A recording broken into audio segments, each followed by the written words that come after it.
Hello there, welcome to this edition of Global Business Africa. In the next hour, we'll run through all the business news stories you need to know about from Africa and beyond.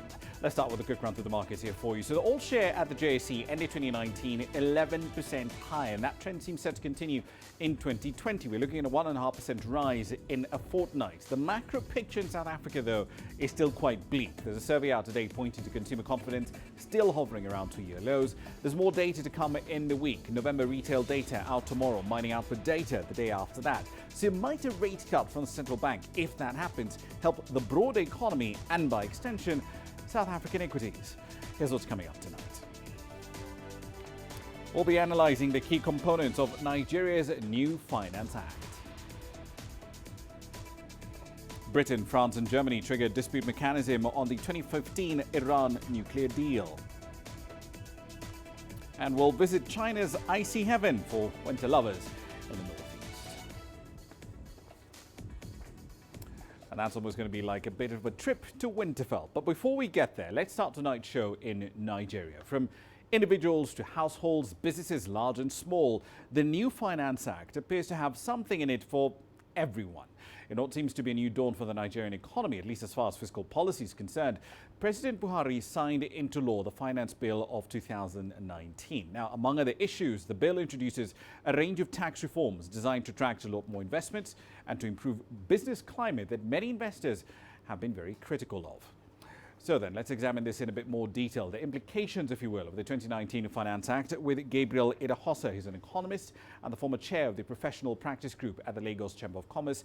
He's live in Lagos tonight. Thank you for your time this evening, sir. So the VAT rate has gone up from 5% to 7.5%, still among the lowest on the continent, however. But how does this bill address the compliance problem that has plagued tax revenue compliance in Nigeria for so many years?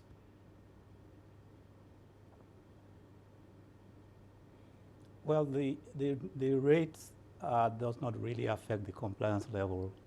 Compliance levels generally have to do with the infrastructure for tax collection.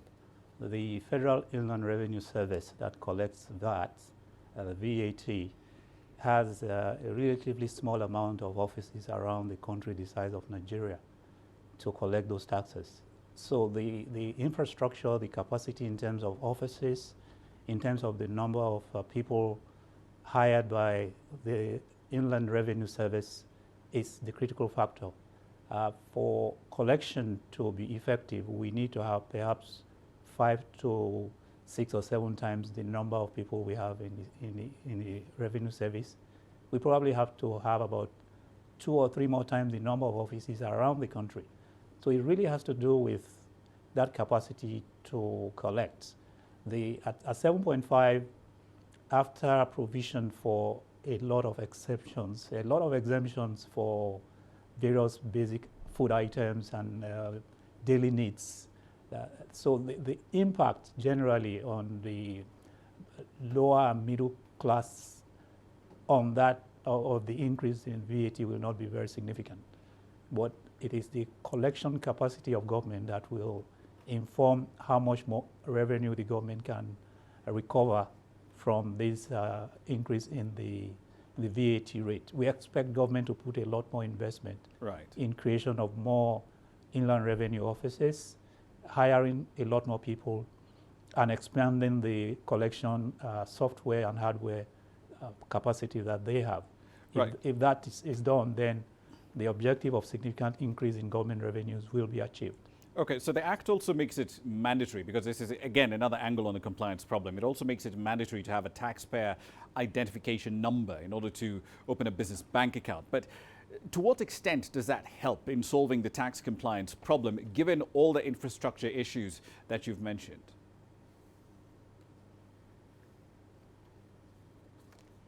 Well, all it does is to improve the chances of getting people who have bank accounts into the tax base. The intention is that if you have a bank account, you have to have a TIN to continue to operate that bank account, and therefore you have to go to the Inland Revenue to get the tax identification number, the TIN. So rather than expand the capacity to generate those numbers very quickly, The intention is to force customers, bank customers, to go look for the nearest Inland Revenue Office and obtain their tax identification number.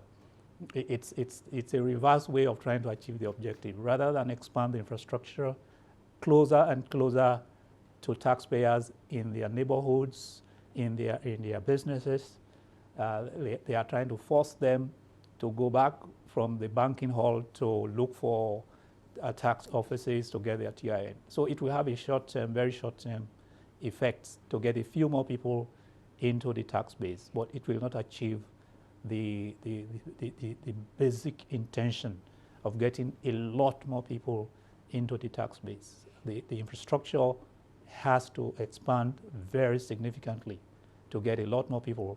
In fact, we are talking about 65–70% of taxpayers that are not yet in the tax base. Well, that's an enormous gap there. But let's turn our attention to something else, because the 2019 Finance Act also trying to raise revenue from tech companies that do business in Nigeria but may not necessarily be physically present in the country.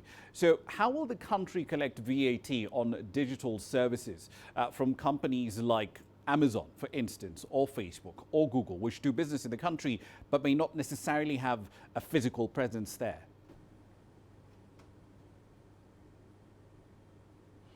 Well, it's going to be difficult, significantly difficult, because, again, the Inland Revenue will need a lot of IT capacity to identify and track the payment service providers. They can do that if they can integrate their own systems into the payment service providers in the entire banking system, because whenever you make orders from Amazon or any other online business, you still have to make a payment.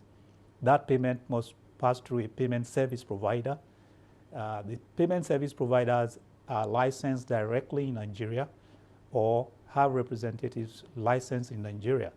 And so, in theory, the government can get all the licensed payment service providers and the bankers that support these payment service providers integrated into the computer systems of the Federal Inland Revenue Service.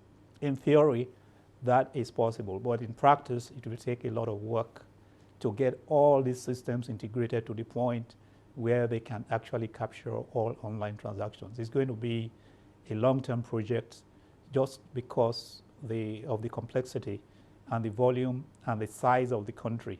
But if it is determined that this is an objective they want to achieve, then the government, the central bank, and the banking system will be able to invest in the capacity to do it. But isn't that essentially going to give rise to a whole host of questions around the privacy of bank transactions or financial transactions in Nigeria? Because at face value, that implies that the state, or at least the tax agencies and the central bank, can essentially see what you're spending money on, and that's information that they necessarily should not have access to. Exactly. That's why it's quite complicated. There are regulatory issues, there are legal issues. As you mentioned, the issue of privacy. It's going to be extremely difficult, but there's a sense that the government wants to find a way to do it. It's not very clear how well they can achieve that, especially looking at the short-term frame of this budget. This budget is just a one-year budget, and to get even that process started will take definitely more than a year, perhaps two, to get all the regulatory issues addressed to a point where the payment service providers will be willing to have some kind of integration with the systems of the central bank and the banking industry generally. Right. It's not yet clear how that will be done. It's just an idea, but it's going to take quite a while to convince everyone to participate, especially the banks who are under obligations to maintain the privacy of their relationships with their customers. They will have to perhaps be forced by some kind of legislation or court orders to get them to be part of any process of that nature. Right. So one last question for you, sir. The Act, as I read it, also gives the Finance Minister the power to define a significant economic presence, because that's one of the defining factors that would trigger this digital tax. But how exactly does it propose to define that? On what parameters? For instance, if Amazon, say, has sales of $1 million in Nigeria every week, would that be enough for you to be considered having a significant economic presence, even though it's not physically domiciled in the country? Yeah, I think significant presence will be defined by the volume of transactions and not so much by the amount. If we have, for example, 2 million, 3 million Nigerians identified in our systems, placing orders and getting deliveries, because if you place orders, the deliveries have to come to Nigeria somehow, one way, either directly or through a third-party delivery service. I think the volume of actual orders and not the amount is what will be considered to be significant presence. If one person makes an order of $500,000, that will not be significant presence. But if 2, 3 million, 10 million people make orders regularly of even $50, $100 per week or per day, then that is significant presence. So I think what is likely to happen, it's, again, the issue of privacy will come in. For them to be able to track the volumes, some of the information is perhaps in the public domains in Amazon themselves. They have records of the transactions out of Nigeria, and some of it is published in their own information that they release showing their performances country by country. So some information in the public domain might help the government to seek to establish the significance of presence. But the exact figures will not be available until the issues of privacy are resolved between the service providers, the payment service providers that link Nigerians who make those orders to the banks that actually execute the orders. So again, it's a long term, it's a marathon as far as implementation is concerned. Indeed. But these are new concepts that the government is pursuing to open new avenues of revenue generation, which may not mature this year, but the intention is to start the process, begin to explore all the issues that are involved, and hopefully down the road, 1 year, 2 years, that they begin to actually collect some revenue. Okay. From these sources. Right, a marathon, not a sprint. Gabriel Idahosa there live in Lagos. Thank you for your time this evening. Now, Kenya's Nairobi Securities Exchange hopes that the removal last November of a cap on commercial lending rates will spur trading, maybe lift valuations, and perhaps even attract new listings. Who knows? The government removed the rate cap back in November. That fueled a rally in bank and telecommunication shares. We'll talk about that in detail in another 10 minutes or so. That in turn helped the market to finish the year as one of the best performers on the continent. Like other frontier markets, the Nairobi market was partly affected by the still smoldering Sino-American trade war. Valuations dropped to historically low levels, with price-to-earnings ratios falling to under 10. The NSE is an entry point for foreign investors who are looking for exposure to East Africa's fast-growing economies. It is the continent's 5th biggest capital market. It has seen the number of listed companies remain at about 65 for many years. Those companies collectively are worth a combined $24.6 billion. We provide a more affordable opportunity for raising money because banks now can actually have got a free opportunity to lend at new rates that they desire, and so investors are likely to look at equity as an alternative to tap into or to raise capital to run their businesses. We also went into partnership with the Shenzhen Stock Exchange, and Shenzhen ran a capital raising platform called VNext, where they showcase opportunities for companies that are in incubation to investors in China. So we have signed an MOU with VNext towards how the Kenyan companies on Ibuka can actually be enrolled onto that platform and also see if they can raise money from the Chinese market. So that was a great evolution that we saw, and we expect to see that partnership this year bring about some transactions. On to Zimbabwe now, where about 8% of the country's bank workers were retrenched last year. The country's deep economic crisis partly explains that trend, but not the entire trend. A move towards more automation of services also led to more job cuts. Those who still remain in service at the moment could soon find themselves in the firing line. As CGTN's Ramah Nyang now reports, they're being urged to reskill or get left behind. A shrinking formal sector has whittled down the bankable population. At the same time, operating costs have been escalating, piling pressure on financial institutions. This, even before we talk about cash shortages, which have accelerated the need for rationalization. Even if I was an executive of a bank and I'm looking at the cost of having 9 bank tellers versus, just having 2 or just digitizing my process, it's much more efficient. The audit trail is better. So many things are better when you're doing things using that ICT space. About 300 employees out of an estimated 4,000-strong banking sector workforce were laid off in 2019 under labor laws that allow employers to dismiss workers on notice and only pay them 2 weeks' wages for every year they've served.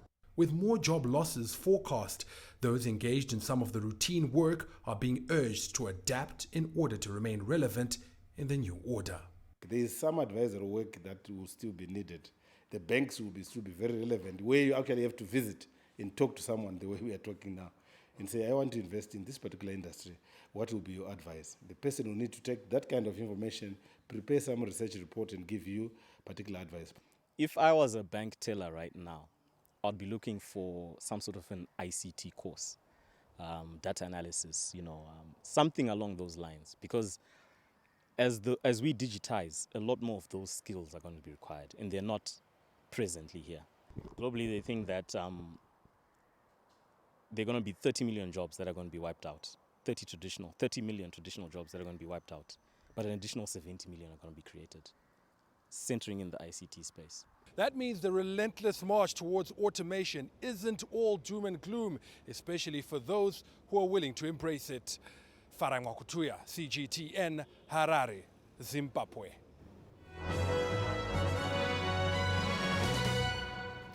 On to a collection of corporate headlines now. Starting with a Nigerian company. A Nigerian oil firm, Lek Oil, has been suspended from trading at the London Stock Exchange. This comes after the firm admitted that the Qatari Investment Authority's $184 million loan deal was fraudulent. Trading in its shares was stopped after an official with the QIA approached a company to query the validity of the loan. The oil and gas firm listed back in 2013. Elsewhere, the South African insurance firm Old Mutual has won its appeal against an earlier order to reinstate its former CEO, Peter Moyo. He was suspended in May after the company cited a breakdown in trust and a conflict of interest matter related to NMT Capital. The financial services giant claims it was not provided with an acceptable explanation of the declaration of ordinary dividends by NMT Capital back in 2018. The Kenyan telecommunications company Safaricom has partnered with MGas to launch a prepaid LPG service for low-income households. Now, the service comes with a filled gas cylinder, a 2-burner gas cooker as well, and a smart meter that monitors usage and billing. It aims to offer millions of Kenyan households access to affordable, relatively clean LPG, while eliminating the healthcare damage that comes with the use of firewood and charcoal. And finally, the Vodacom Group is in talks with Cell C to take over mobile phone customers of its much smaller rival. This essentially would strengthen Vodacom's position as South Africa's telecoms market leader. It's estimated Vodacom could gain more than 1 million high-paying subscribers from this deal, but the talks are still at an early stage at this point in time. That's a run through your company headlines.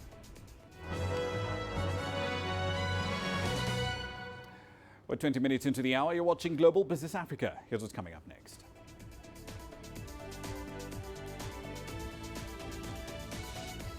Traffic at East Africa's largest port continues to grow for the 5th year in a row, but at what cost? And we'll also be exploring the economic implications of a deadlock over the Nile Dam project when we come back.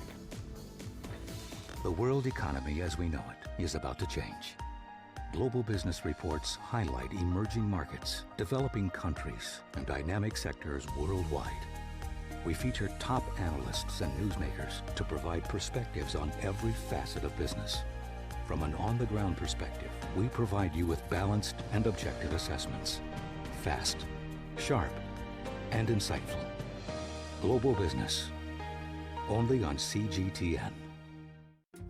Africa is the nexus of enterprise, and Global Business will tell you why it matters. From the mega investment projects to multi-billion-dollar mergers and acquisitions. Africa today collects, just in terms of revenues from taxes alone, $545 billion a year. If you take 10% of that and you devote it to the energy sector, problem solved. All this on Global Business, weekdays at this time on CGTN.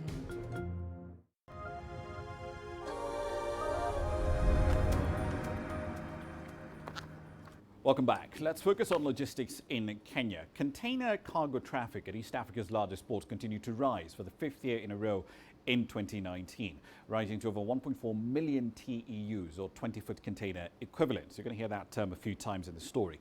Now, barely 5 years ago, the Port of Mombasa was in a very different spot. It had handled just over 1 million containers in that particular year, and it was facing stiff potential competition from planned ports like Bagamoyo over in Tanzania. But that project is on ice for the time being.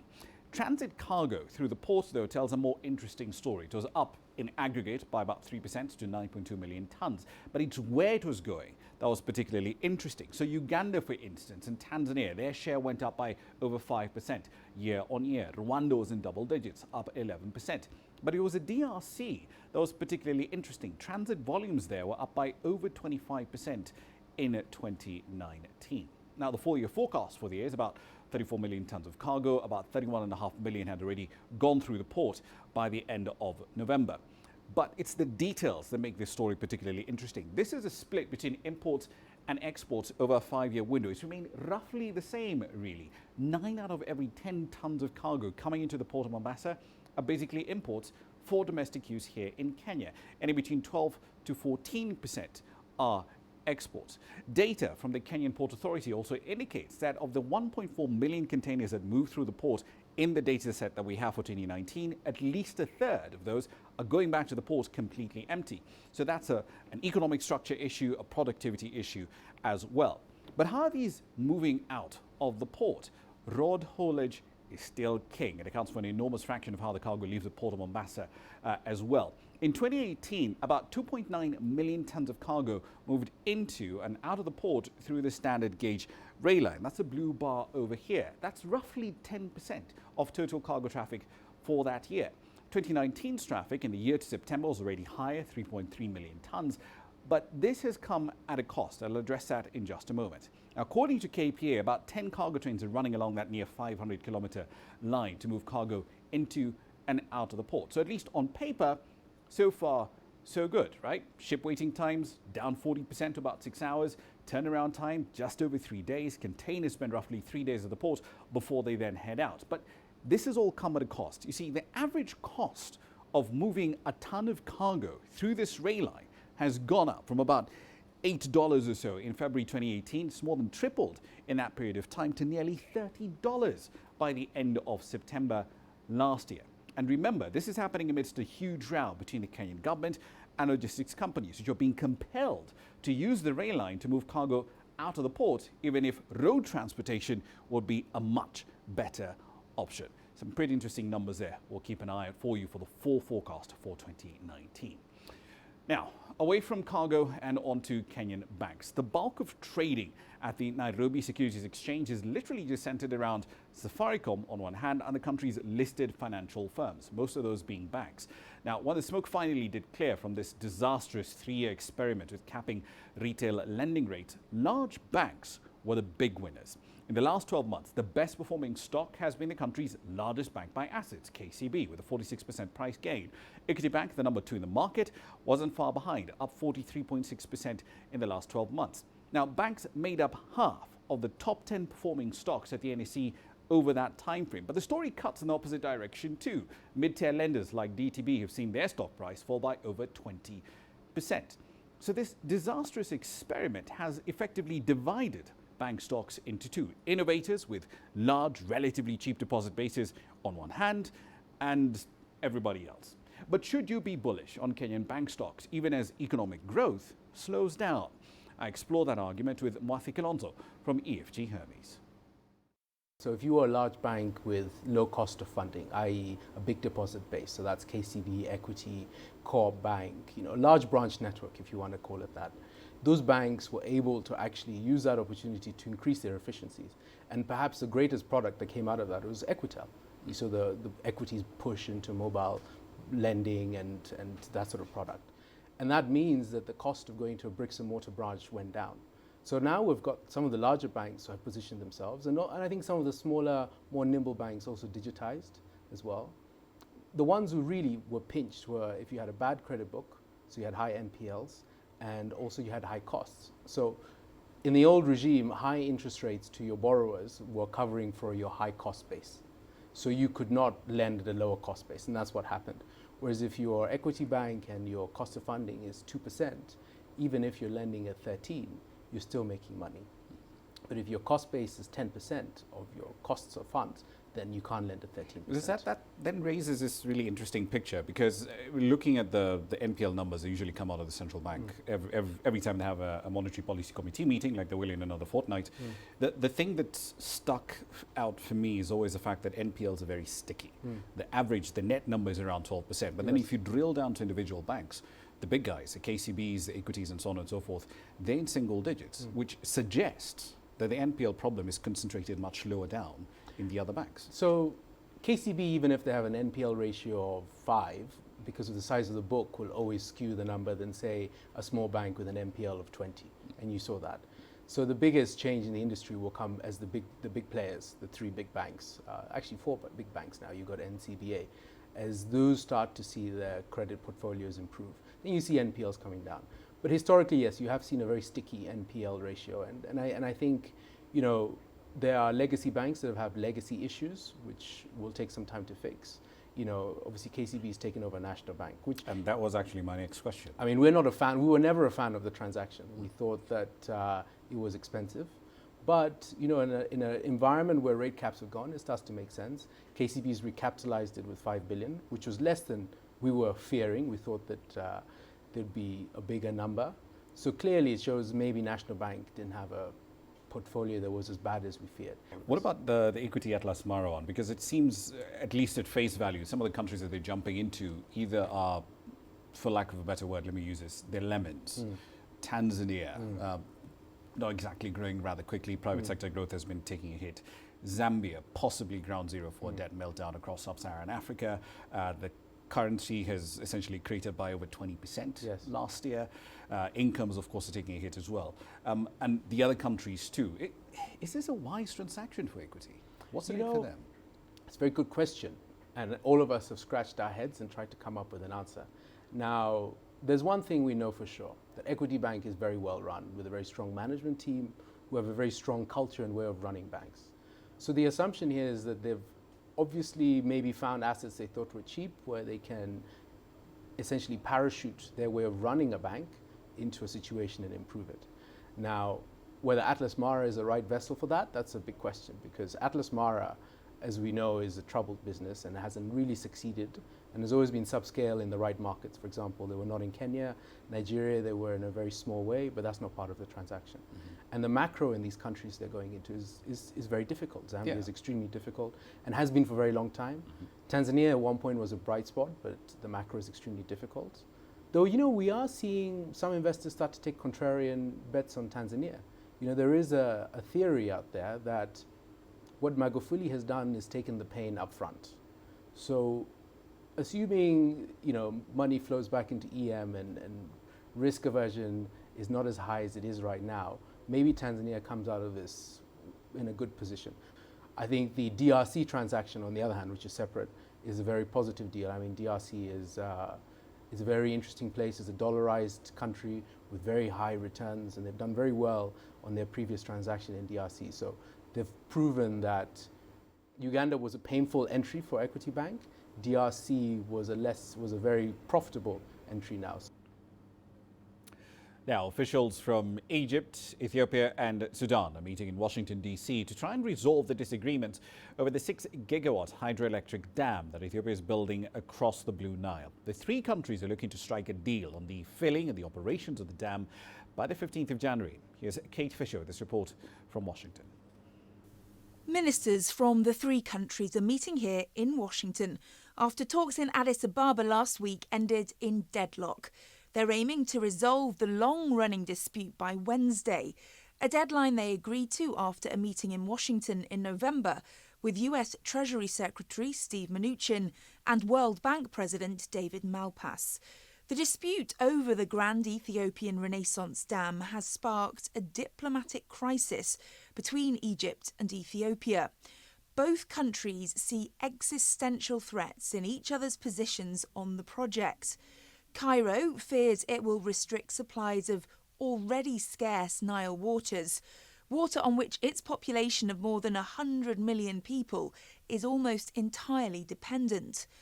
Addis Ababa denies the dam will undermine Egypt's access to water, and it says the project is crucial to its economic development. It wants to become Africa's biggest exporter of power. During a visit to Pretoria over the weekend, Ethiopian Prime Minister Abiy Ahmed asked South African President Cyril Ramaphosa to intervene in the dispute. But if no agreement is reached by Wednesday, the nations may go to an international mediator or get their heads of state involved in the negotiations. Kate Fisher, CGTN, Washington. Quite a bit to get through. You're going to be hearing a lot about this story this week, so let's get some analysis for you. William Davison is a senior analyst. He covers Ethiopia at the International Crisis Group. He joins me now live from Addis Ababa. William, good to have you on the program. Do you expect a deal to be had in the next 24 hours? No, unfortunately, I don't expect any sort of comprehensive, definitive deal to be struck in the next 24 hours. This was supposed to be a review meeting in Washington after a series of meetings over the last couple of months, and unfortunately that series of meetings did not produce the technical agreement on filling and operating the Renaissance Dam that was hoped for. So instead, I think it's a question now of assessing what progress has been made, working out what are the remaining points to be agreed upon, and then most importantly deciding on the next course of action, which could be further negotiations, possible mediation or some other recourse. Right, so I hear drought mitigation coming up over and over again in these talks, and on paper it's relatively straightforward to solve, but what is it that these two sides keep disagreeing on? Because I've been talking about this for the better part of, I believe, 3 or 4 years now. Yeah, I mean, there's a number of issues, technical issues, historical issues regarding treaties that the two parties disagree on. But fundamentally, obviously, this is a disagreement about the allocation of water. And now if we think about the drought issue, what we're talking about there is conditions where water is at its scarcest. Therefore, that is the time when it's most important, particularly for the downstream countries, to have an agreement. So the specific disagreement is on what constitutes a drought, and then what mitigation measures should be taken if there is a drought. But essentially, it's the same issue over what sort of downstream releases does Ethiopia allow during the filling period, just that drought is the really critical period when there is actually a chance of serious shortages in Egypt, when otherwise during average or above average rainfall, this will be an easier problem to resolve.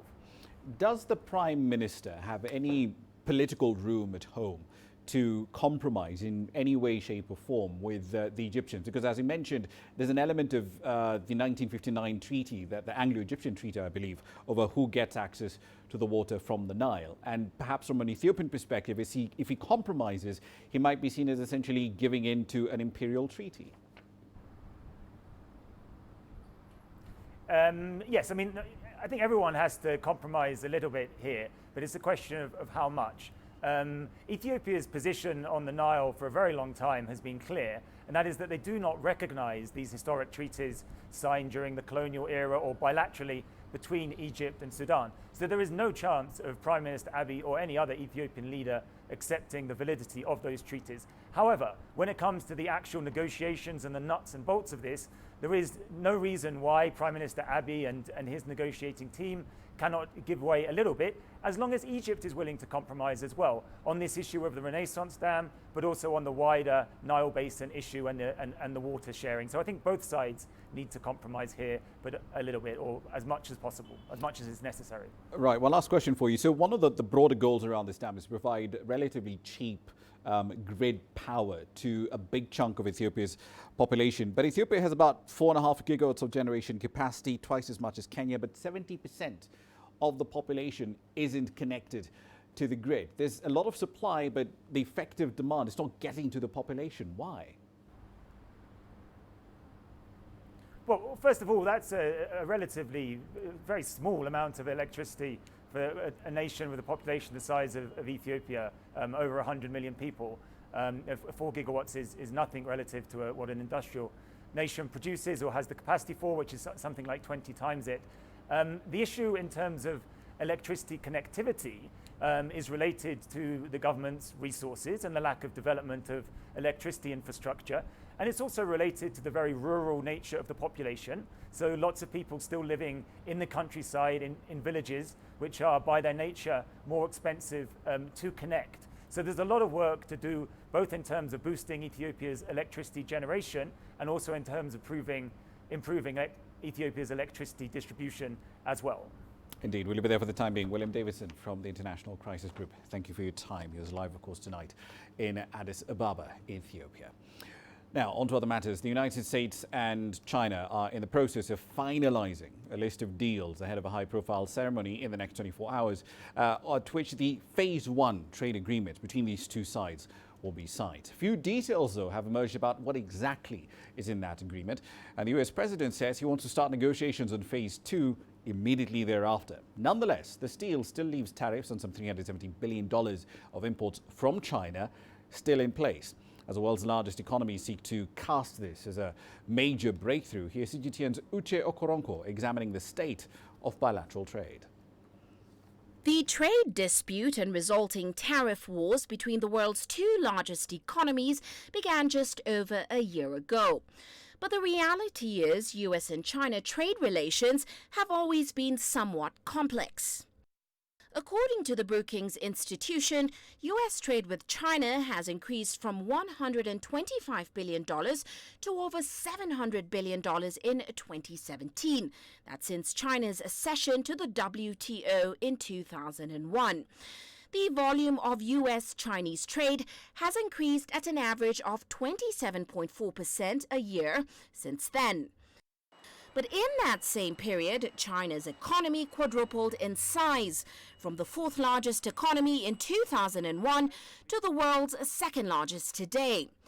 For the US, the perception of their relationship has progressively evolved into less of a partnership and more of a competitor. Despite this, economic experts say the trade relationship has been quite beneficial to both nations.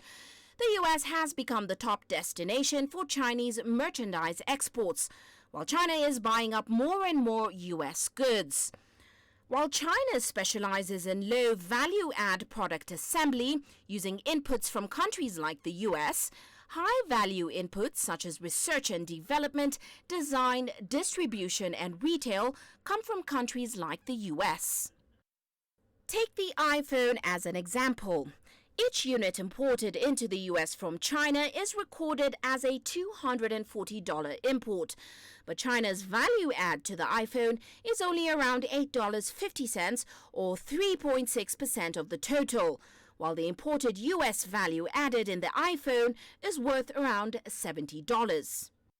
More recently, Trump's administration has placed more emphasis on the growing trade deficit with China, giving the impression that it's too dependent on China for imports, and that contributes to the loss of U.S. manufacturing jobs.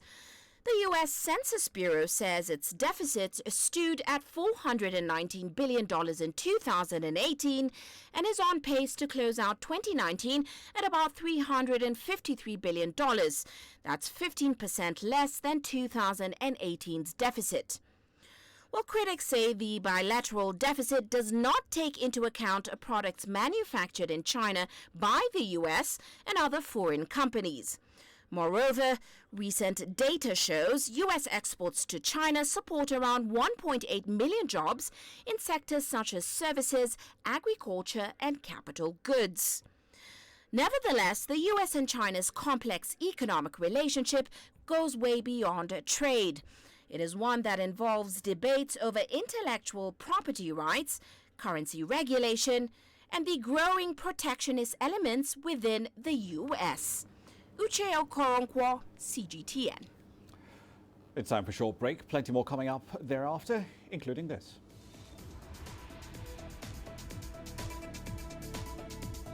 The UK, France and Germany trigger a dispute mechanism in the 2015 Iran nuclear deal. And we'll explore why experts are calling the US tariffs and tech the worst economic mistake in a century.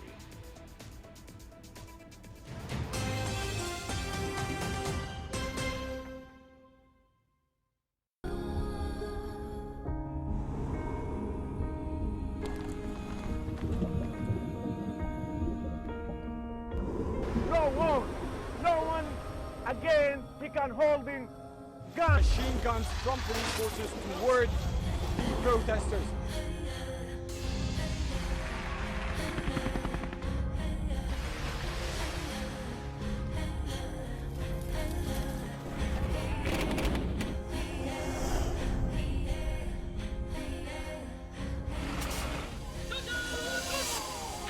Were you worried about your life at that particular time?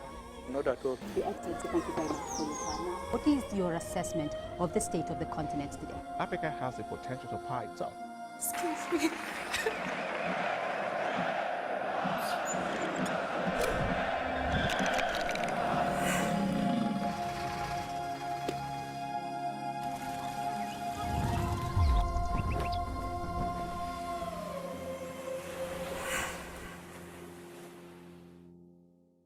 Business in Africa is at a crossroads. We celebrate those who are adopting and thriving despite the challenges, from grassroots to big businesses.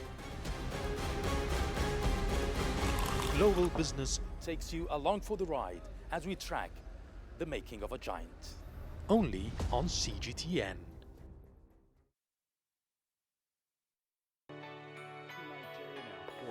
Economic data out of the country. The country's foreign currency reserves. With a dedicated and diverse team of anchors, CGTN now brings Africa to the palm of your hand. I'm Penina Karibe in the heart of Nairobi, which is bustling. From everyday heroes to the continent's most powerful figures, we bring their voices to you. We haven't changed. And this is something most of us are very excited about. We bring you news that's changing perspectives. I'm Uche Okoronkwo reporting from Nairobi's city center. News that brings Africa to the world.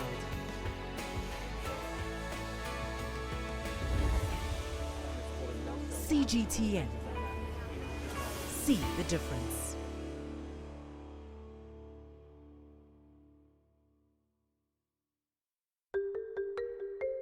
How will your world change today?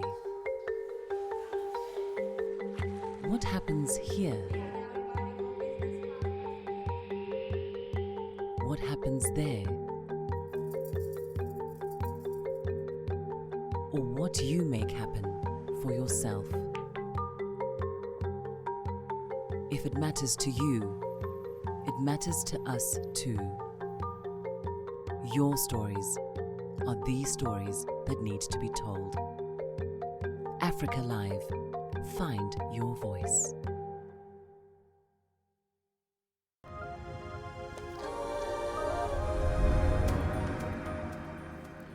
Welcome back. A top EU diplomat says the decision by the United Kingdom, France and Germany to trigger a dispute mechanism in the 2015 nuclear deal is not designed to reimpose UN sanctions, at least not immediately. He says it's rather an effort to bring Tehran back into compliance with the agreement. Now, triggering the dispute clauses amounts to formally accusing Iran of violating the terms of the agreement, and it could eventually lead to the reimposition of UN sanctions, which were lifted, as you will recall, under the terms of this deal. We have to oversee the dispute resolution mechanism process. That's this letter asking me to trigger. I will guarantee that it provides an opportunity to address the issues indicated by the E3 on this letter and find a way forward to ensure full and comprehensive implementation of the JCPOA.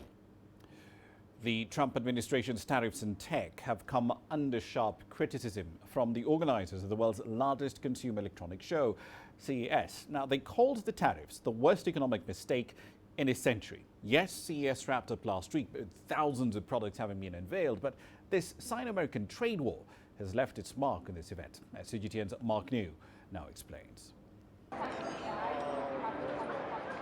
At one of the world's largest electronics shows, CES, Chinese companies showed their products to global consumers. And that included companies like Huawei, which has been caught in the crosshairs of the trade war. Nobody wins in a trade war. Tariffs are taxes, and CTA has been very clear that the trade war really is bad for everyone, China and the US. CES's event communications director says the number of Chinese companies fell by about 5% from last year, but still more than 1,000 Chinese companies attended, eager to show off their latest innovations. One of those companies is TV manufacturer TCL. Despite the trade war, it steadily gained market share in the U.S. and is now competing with Samsung for the top spot.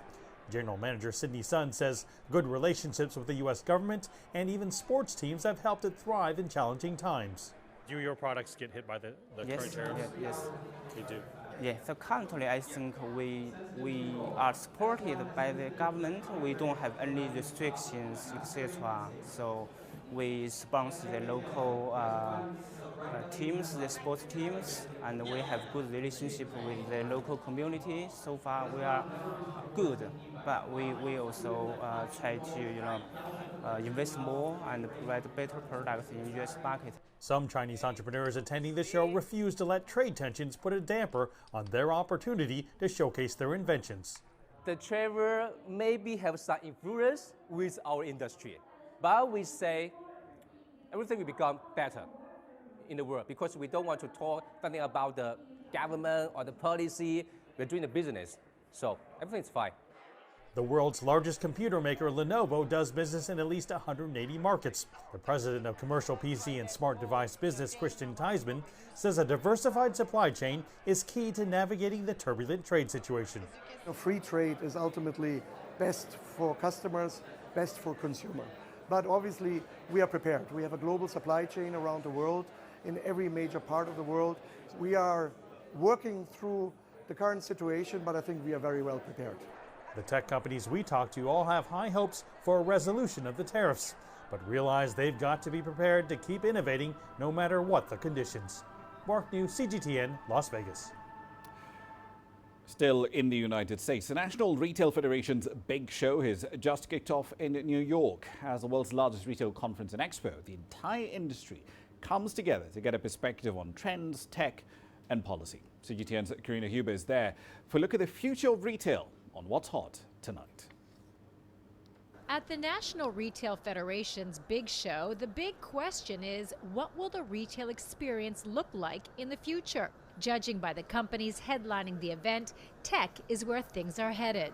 When you ask a retailer what they do, they would say, well, I'm a retailer, but I'm also a technologist. You have to be these days because that's what the consumer expects. Thorne says retailers today need to use technology to get people into the stores and interacting with brands. One of the most popular features of the Big Show is the Innovation Lab that has more than 50 companies showcasing the latest developments in technology that could transform the retail experience in the future. There are flying drones that can sort inventory, 3D food printers, and moving robots. This company wants to revolutionize storefronts. We figured out a way to create very unique, highly curated digital activations that kind of create that wow factor and cause people to stop and hopefully walk into a store. It creates digital displays using a liquid crystal substrate that can illustrate things like the life cycle of a pair of jeans. It is all controlled through the cloud. So anywhere in the world within 30 seconds, you can update the content in any store. Valtech is working with retailers to bring virtual reality experiences into the store. As the technology evolves, the quality is getting a lot better. The form factor of the VR goggles is much smaller and easier to use. So there's a lot of new applications for retailers. One of their clients, Decathlon, is using VR to let its customers experience their tents in highly customizable environments. This saves the company money by cutting down on the physical space they would need to display the real tents. It could also be a draw to get consumers into the physical store, a goal of everyone in attendance at the National Retail Federation's Big Show. Karina Huber, CGTN, New York. Run through some commodity prices here for you. Coffee, probably my favorite commodity among the ones we do cover. Coffee prices started 2020 in the red. C futures for due for settlement in March, down 11% in a fortnight. Now that's in contrast to how they essentially ended 2019. They surged by over a third, essentially in the third and fourth quarters of the year. In part, this is really a demand and supply issue. Brazil's poised to deliver a record harvest, about 65 million bags of delightful coffee, according to the USDA. Brent crude also snapping its losing streak from the 6th of January, up about 0.8% at 1642 GMT. Here's what's coming up next.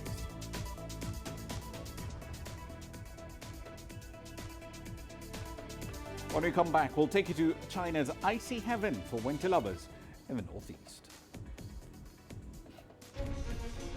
Images may appear to be identical, but looks can be deceiving. The difference is not always obvious. It has to be discovered. There are always different sides to a story. We put the focus on the details. To see more, to understand better. CGTN. See the difference. The greatest journeys. The greatest sights. The greatest adventures. Here in Panata, this weir allows the locals to walk on water. We're far more than just TV news. We're your passport to the wonders of Africa. To bring you stories of struggle, survival and hope.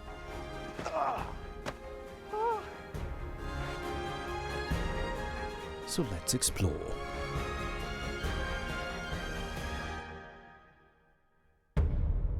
CGTN. See the difference.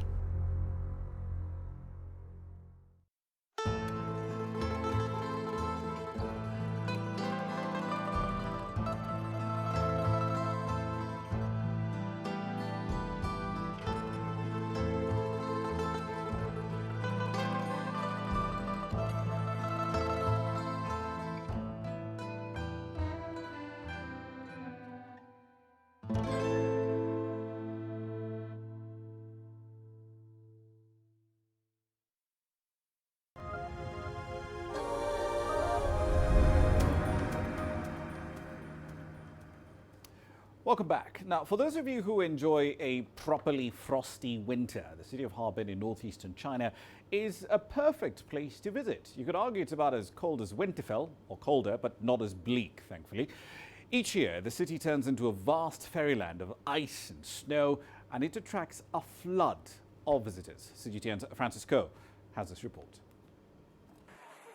It's said to be the largest ice and snow festival in the world, the annual Harbin International Ice and Snow Sculpture Festival, a winter wonderland.